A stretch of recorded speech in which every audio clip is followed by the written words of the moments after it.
Hey guys, I really should be in bed right now, but I just saw BionicDance's video playing church.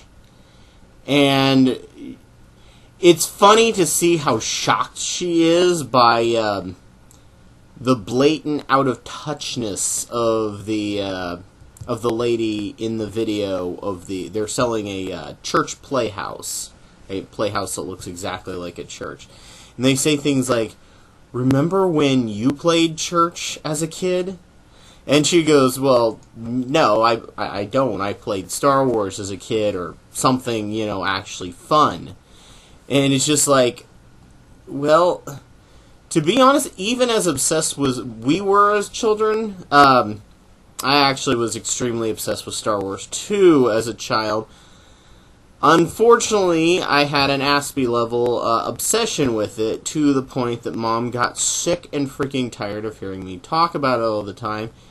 On top of that, this was the 80s when demons were in everything. And on top of that, she began to believe that, the Force was magic, and therefore it was a bad influence on me in the long run. Needless to say, she threw them out, and if BionicDance hasn't heard this, I'm sure she is just appalled and aghast at the idea of them being thrown out. I had quite a big collection. I had the old Y-Wing and the X-Wing. I always wanted the Millennium Falcon, never got that one. But anyway, I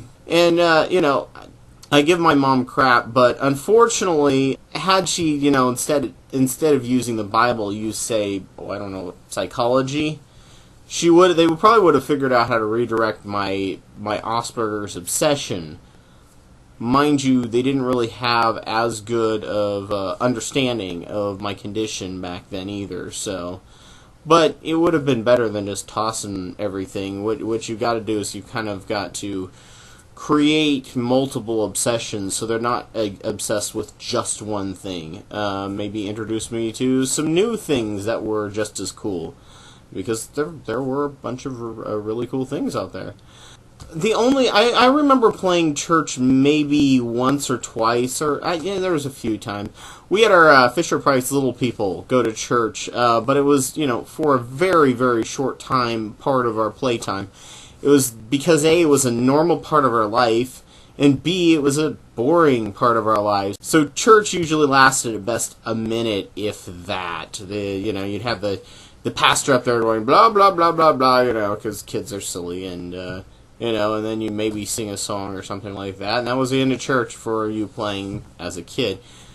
In the little promotional video for the church playhouse, somebody saying, "Yeah, we used to play church for hours," and I pity those kids. I have a feeling there are one or two kids who are like Rod and Todd Flanders from The Simpsons that were just so obsessed with church and so brainwashed and so stunted in their ability to imagine things. You'll find a lot of religious people completely out of touch with reality, telling you to buy stuff your kids will never find fun, at least if they're taught to use their imagination or come up with stories of their own, or, actually enjoy life. But isolated housewives really love it. My mom would have seen this church playhouse and go, "Oh, that's a great idea, Another thing that I remember, though, is they were like Barbie dolls, kind of, but they had, like, movable joints. And there were heroes of the Bible. I think I had Gideon, my sister had Esther, my brother had Joshua. And it was cool because they had swords, swords are cool. I also had a ram's horn, which I didn't really know. I'm sure I did something with it that wasn't actually a ram's horn because he's Gideon.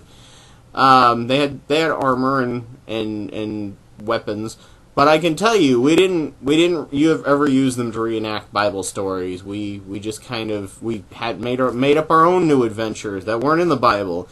And even though we were 10, 11, maybe 12, our stories were probably still better than the stuff you'll find in the Bible. But anyway, I just figured I made a comment of that on BionicDance's page. It's like, this will be a really quick quick video that the rest of you guys will be interested in, you know, hearing my suffering as a growing up funny child. But yeah, they really are that out of touch, unfortunately, in the Christian community, especially the fundamentalists. The fundamentalists are some of the worst, but especially the older women in the church, because they are, of course, housewives, and they've got nothing better to do, because goodness knows they couldn't have gone out and, you know, like, gotten a career or anything. They're supposed to stay at home and, you know, be there to support their man, and therefore they've really got nothing else going for them. But anyway, that's basically my take on this video. Yes, they are that crazy, and yes, they are that deluded. And I have a feeling there really weren't that many sold. But it was enough to make somebody a buck. So, peace out.